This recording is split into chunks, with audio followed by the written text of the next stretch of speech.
আসসালামু আলাইকুম রহমতুল্লাহ। আজ ভোটার দিন, সবাই ভোট দিতে যাবেন।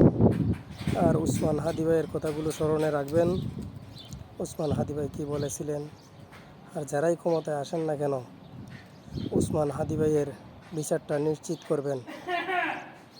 সম্পূর্ণ ভিডিও দেখে যাবেন। আর যারা ভোট দিবেন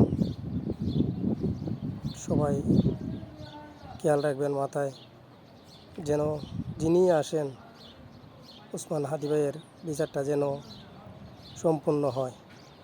সম্ভবত তারেক রহমান সাহেব বলেছেন যে আপনারা প্রতীক দেখে ভোট দিবেন। আপনাদেরকে বিনীত অনুরোধ করি, আপনারা শুধু প্রতীক দেখে নয়, আপনারা প্রধানত প্রার্থী দেখে ভোট দিবেন। প্রতীক নয়, প্রার্থী দেখে ভোট দিবেন। আপনার এলাকায় কারা নির্বাচন করছেন আপনি সবার প্রোফাইল নিয়ে একটু ঘাটুন। বিএনপির কে, জামাতের কে, এনসিপির কে, স্বতন্ত্রকে, সবার উপর একটু আধা ঘন্টা সময় দিন। দেখেন, একবার ভালো একটা মানুষকে ভোট দিবেন, 5টা বছর ভালো থাকবেন। আপনি ভালো থাকবেন, আপনার পরিবার ভালো থাকবে, আপনার এলাকা ভালো থাকবে, আপনার দেশটা ভালো থাকবে। আর আপনি যদি ভুল সিলেকশন করেন, আমরা কেউ ভালো থাকবো না।